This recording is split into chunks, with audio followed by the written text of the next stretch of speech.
My name is Emma Hart. I was 28 years old at the time this all happened. People often talk about cutting toxic people out of their lives like it's simple, but they don't mention the cold that follows. I was working as a data analyst in a mid-sized firm in Chicago. To most people, I was just another quiet professional, someone who kept to herself, spent late nights combing through code and spreadsheets, and seemed relentlessly organized. That was the image I maintained, because order was the only thing that made sense to me after a lifetime of chaos. I had carefully built the kind of life no one could take away from me. A small but well-decorated apartment with tall windows, a solid savings account, and a reputation for being dependable if a little reserved. What they didn't know was that I had no family photos on my walls. No mother sending me good luck texts, no weekend calls with family updates. I had trained myself to stop wondering what it would feel like to have that, because my mother had made her choice years ago, and I made mine. They don't tell you about the long nights when you want to tell someone you got the promotion or that your sink is leaking and you don't know how to fix it. I learned to fill those gaps with work, with plans, with silence. For over a decade, I lived in the absence she created when she told me I was no longer her daughter. And yet, after all those years of nothing, the day my phone lit up with her name was the day everything changed. It was the moment I realized that even the dead can beg for help, and that I would give her my price. I was 17 when my mother told me I was no longer her daughter. It wasn't an argument that escalated too far or a slip of the tongue in anger. It was deliberate. I remember sitting at the dinner table across from her, the dim yellow bulb buzzing overhead, my fork trembling in my hand as I worked up the courage to tell her the truth. I had met someone, another girl, and I didn't want to lie about it anymore. I thought maybe if she saw my honesty, she'd see I was still me. She didn't. She pressed her lips together so tightly they turned white. She put down her knife and fork with a careful clink, as if she were composing herself before delivering a verdict in court. Her voice was strangely calm, almost clinical when she spoke. "You're dead to me," she said. She stood, took my plate away even though I hadn't finished, scraped it into the trash. I watched her do it, stunned, silent, like I'd left my body. After that, it moved quickly. She didn't want my lifestyle in her house. She told me I had until morning to leave. I remember stuffing clothes into a duffel bag, my hands shaking so badly I could barely zip it. She didn't help me. She didn't even watch. She closed her bedroom door and locked it while I packed my life away. I slept that last night on the living room floor, curled under an old blanket, listening to the muffled sound of her television. I thought maybe she'd come out and talk to me, tell me she didn't mean it, ask if I was scared. She didn't. In the morning, she handed me $50 in cash and told me to figure it out. That was her parting gift. No hug, no I love you. Just a brisk, tight-lipped practicality, as if she were handing off a package she wanted out of her sight. The worst part wasn't the leaving, it was the silence that followed. Weeks went by without a single call. I crashed on friends' couches, tried to finish high school while working late shifts at a diner. I felt like an orphan with a living mother. At night, I'd stand in the walk-in cooler where no one could see me cry, trying to get it out before going back to refill coffee and smile politely. When people asked about my family, I lied. I said we were close but busy. I said she lived out of state. I don't know why I bothered protecting her. Maybe it was habit or shame, or hope that one day it wouldn't be a lie anymore. But months turned to years, and it stayed a lie. In the rare moments I let myself remember that day, I didn't picture her angry or crying. I pictured her calm, the way she had scraped my dinner into the trash as if it disgusted her. That calm cruelty taught me something I never forgot, that people can decide to stop loving you in the space between two breaths, and they won't even raise their voice. That was the day my mother disowned me. That was the day I learned that family can break you with a whisper instead of a shout. After I left home, survival became my full-time job. I moved into a friend's basement for a while, splitting rent I could barely afford. I worked the closing shift at a diner, then cleaned offices at dawn. I went to school in between, stealing moments of sleep on the train. It wasn't noble or brave, it was desperate. I remember counting out coins to buy day-old bread and hiding my tips in an envelope under my mattress so no one could borrow them just until payday. I kept my head down. I didn't have time for anger. Anger didn't pay tuition or keep the lights on, but it lived in me anyway, a quiet ember that wouldn't go out. I used it to push myself forward when I wanted to give up. When graduation came, I didn't invite anyone. I smiled for the photo alone. I chose Chicago because it was far enough from home that I could pretend it didn't exist. I rented a tiny studio with peeling paint but big windows, and for the first time, it was mine. I slept on the floor for a month before I could buy a mattress. Every piece of furniture came from thrift shops, each a small declaration that I could build something out of other people's discards. Eventually, I landed an internship in data analytics. I was the quiet one in the office, the first to arrive and last to leave. I learned to predict the shape of a problem before anyone else even saw it coming. That made me valuable enough to hire full-time. I used that first paycheck to buy a real bed. Therapy came later when the panic attacks wouldn't stop, when I'd wake at 3 a.m. convinced I was still 17 and being kicked out all over again. It took months to say the word mother without choking on it. My therapist asked if I wanted reconciliation. I said no, I wanted clarity. I wanted to understand how someone who gave me life could also make it hell. I worked, I saved, I kept my world small and controlled. No chaos, no fights, no unannounced guests. I built a routine so rigid it could hold me up when I didn't trust my own legs. Friends called me disciplined. I called it survival. For 10 years, I perfected the art of distance. I didn't call her. She didn't call me. On holidays, I went for long walks alone. I stopped expecting any kind of apology or reunion. I trained myself to want nothing from her at all. But life is cruelly ironic sometimes, because just when I believed I had finally outrun her shadow, she found a way to crawl back into my life by needing me. It was a Thursday night when my phone lit up with an unfamiliar number. I almost let it go to voicemail, but something made me answer. Maybe I was curious. Maybe I was careless. Either way, the voice on the other end turned my blood to ice. Emma. I froze. I hadn't heard her voice in 10 years. It was older, raspier, but unmistakable. For a moment, I didn't say anything, just listened to her breathing, like we were both ghosts on the line. She broke first. Emma, please, don't hang up. I didn't. I don't know why. Maybe I wanted to hear what excuse she'd give. Maybe I wanted to hear her suffer. She sounded desperate in a way I had never heard before. Gone was the cold, composed woman who scraped my dinner into the trash. Now she was crying, sniffling, her words tumbling over each other. She told me she'd lost everything, that the housing market crashed, that her investments were gone, that she was being sued. She said she had no one else. Emma, you're all I have left, she whispered. I remember standing in my tiny kitchen, fingers gripping the edge of the counter so hard they went numb.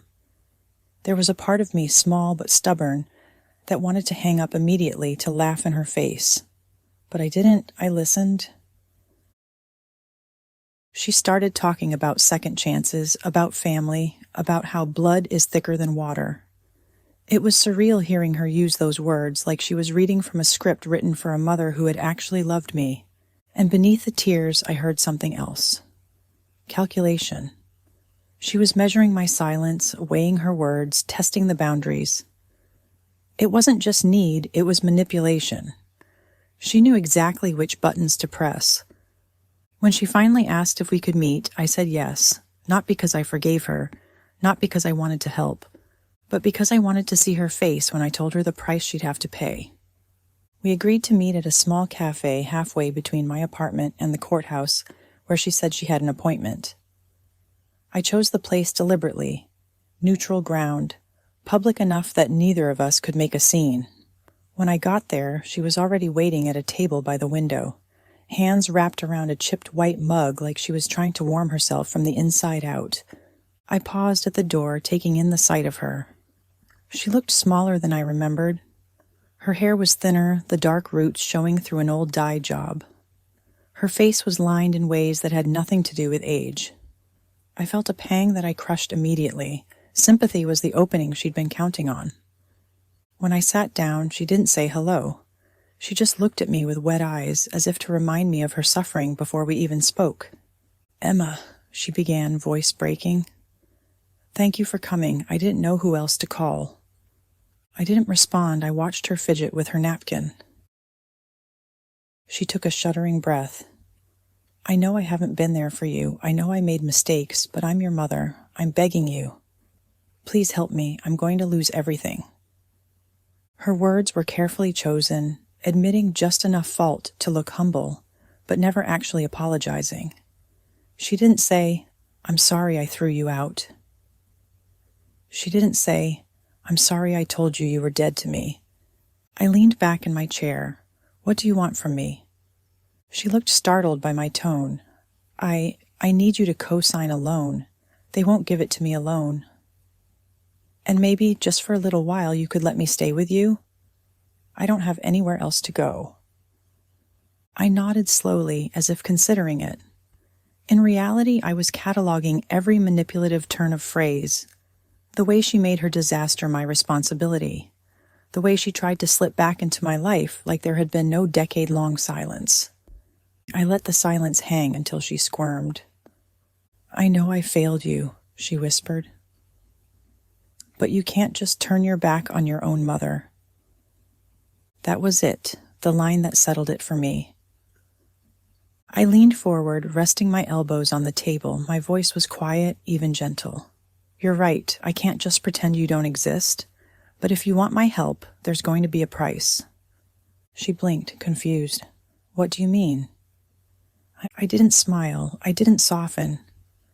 "I mean, I'm not doing this out of guilt or obligation. You will write me a formal apology acknowledging what you did. You will agree to pay for therapy, your own therapy, so you can deal with why you did it. I'll help you with a stipend so you don't starve, but you're not moving in with me. And I'm not giving you full access to my finances. This will be a contract. Signed, notarized." Her mouth fell open. I didn't give her a chance to argue. "This isn't charity. This is a transaction. You want my help? You'll pay my price." She looked at me like she didn't recognize me at all, and for the first time in years, I felt completely calm. After that meeting, I didn't rush to help her. I left her sitting in that cafe with tears in her eyes and a silence between us that was colder than any winter wind. When I got home, I sat at my small kitchen table, turned off my phone, and stared at my notepad. I began listing what I would and wouldn't do for her, drawing lines like borders on a map. She had no idea who I had become. She thought I was still 17, shaking with fear in the doorway. She didn't know that fear had become a tool I used with precision.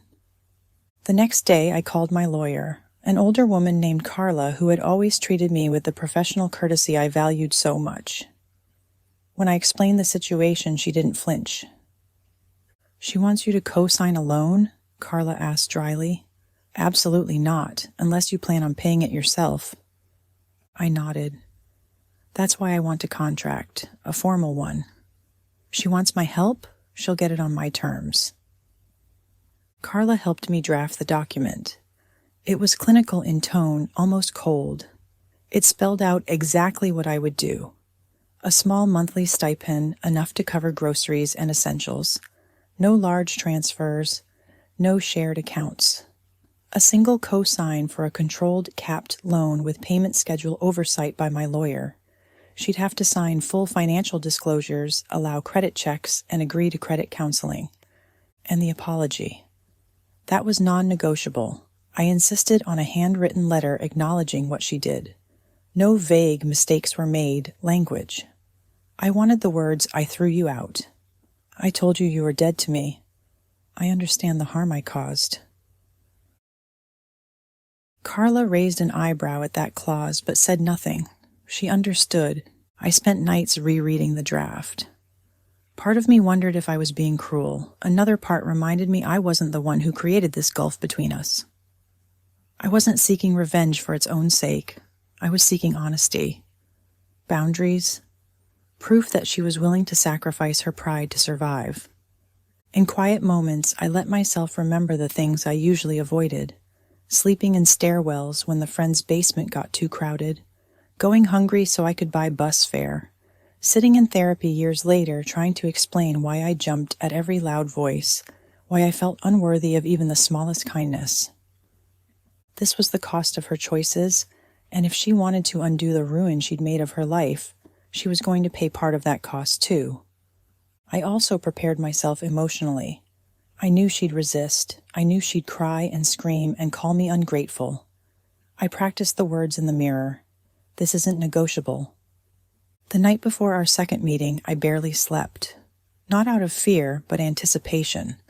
I wasn't looking forward to seeing her. I was looking forward to watching her make a choice. Because that's what it was. I wasn't forcing her to sign. I was offering her a way out of the hole she'd dug, but on my terms. I also wrote my own letter, not for her to see, but for me. I wrote out every hurt I could remember, every petty cruelty, every humiliating moment of begging for a place to sleep, a ride, a meal. I let myself feel the anger, the grief, the bone-deep sadness. Then I folded the letter and burned it in my sink, watched the paper turn to ash.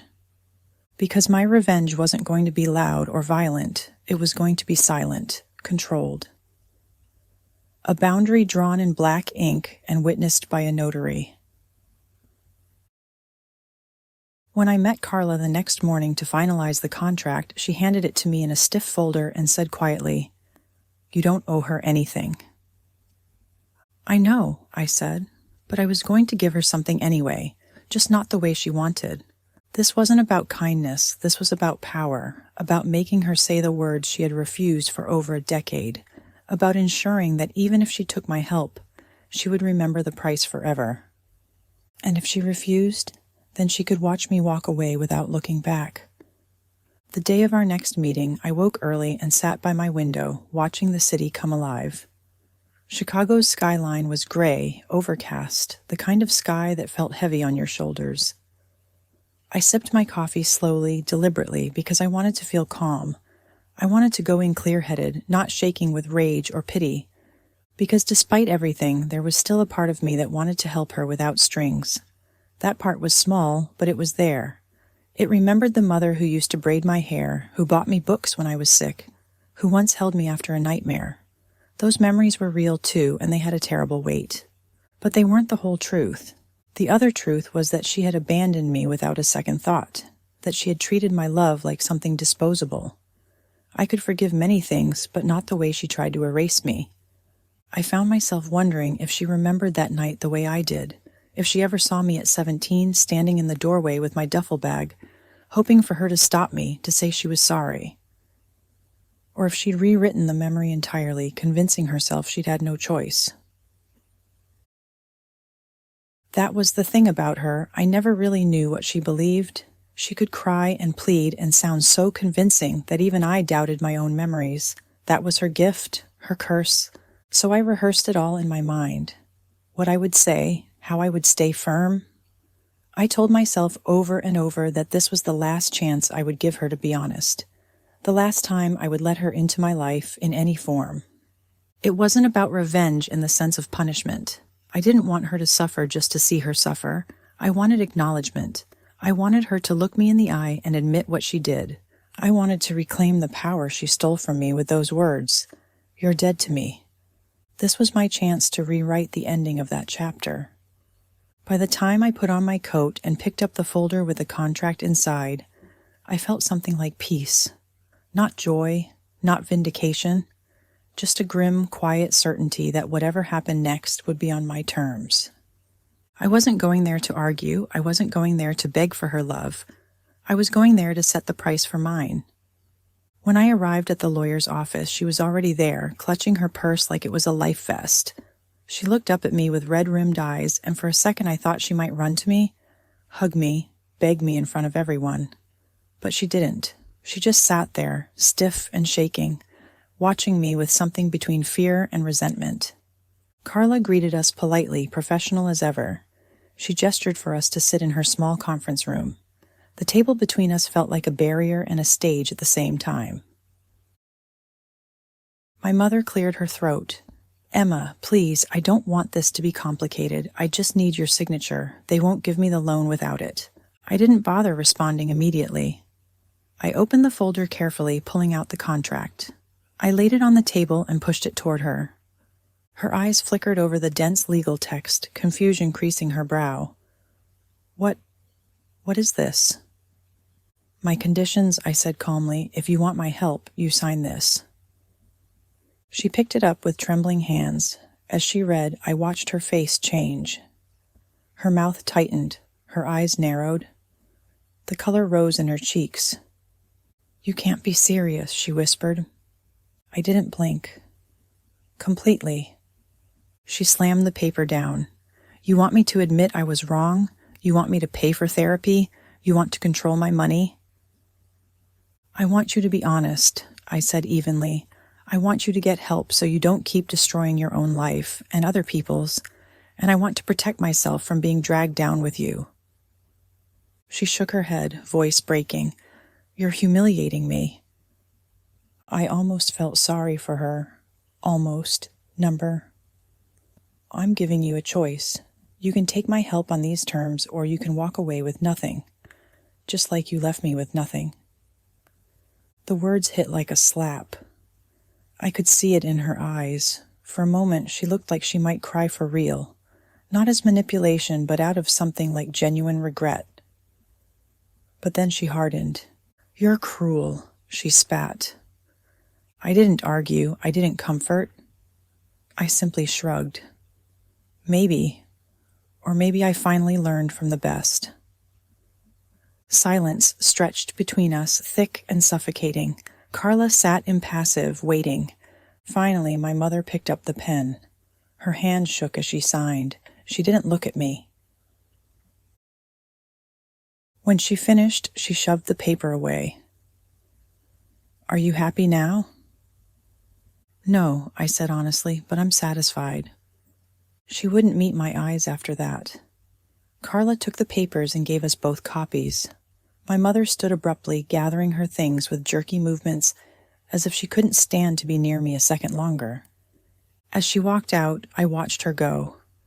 The woman who had told me I was dead to her was now bound to me by ink and obligation, and I felt nothing but quiet relief. After she signed, things didn't magically heal between us.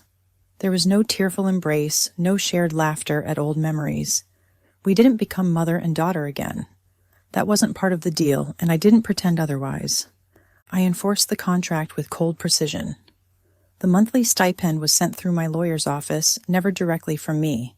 I made sure every payment was documented. If she called or texted asking for more, I didn't answer. If she tried to guilt me, I ignored it. She learned quickly that my boundaries weren't threats, they were laws. The apology letter sat in my desk drawer. Sometimes I pulled it out and read it, not for comfort, but as a reminder. It was clumsy and reluctant. I could tell she hated every word she'd written, but it was there in black and white, her admission that she'd thrown me out, called me dead to her, abandoned me. That alone felt like justice. She went to therapy. Carla made sure of it. She'd tried to skip sessions at first, but the contract was ironclad. If she wanted the stipend to continue, she had to go. I don't know what she said in those sessions, and I didn't ask. That was her burden to carry. Sometimes I'd see her around the neighborhood, hunched over grocery bags she bought with my money. She'd glance away when our eyes met. We didn't speak, we didn't wave. People think revenge is loud, screaming matches, dramatic scenes, public takedowns. Mine wasn't. It was silent. It was controlled. It was watching her choke down her pride, one therapy session at a time, knowing she couldn't undo what she did. I didn't need her to suffer. I just needed her to finally see what it cost to break me. After everything, I moved to a better apartment. It wasn't fancy, but it had hardwood floors and light that poured in every morning, touching my plants and the books I finally felt safe leaving out in the open. I hung art on the walls, no family photos, just images that made me feel calm. I let myself breathe. Work kept me busy, but not in the frantic, desperate way it used to. I actually took weekends off. I had friends over for dinner. I laughed more easily. Therapy didn't stop either. I stayed in it, determined to understand the patterns that nearly ruined me. I didn't want to become her in my own way. When I thought about my mother, it was with a strange, quiet detachment. I didn't hate her. Hatred required too much energy. Instead, I thought of her like a fact of my history, like the scar on my arm from falling off my bike as a kid. Ugly, but healed over. I didn't tell anyone about the contract, not because I was ashamed, but because it was mine. My victory wasn't something I needed to parade around. It was enough that she knew, enough that I knew. In the end, I didn't save her. I didn't damn her either. I just set the terms for what I was willing to give. For the first time in my life, I chose myself. And if there was any forgiveness in me, it lived in the space I created between us. A space that said, "You can never hurt me like that again." If this story resonated with you, please subscribe and help the channel grow. Your support lets us keep sharing these raw stories of survival and quiet revenge.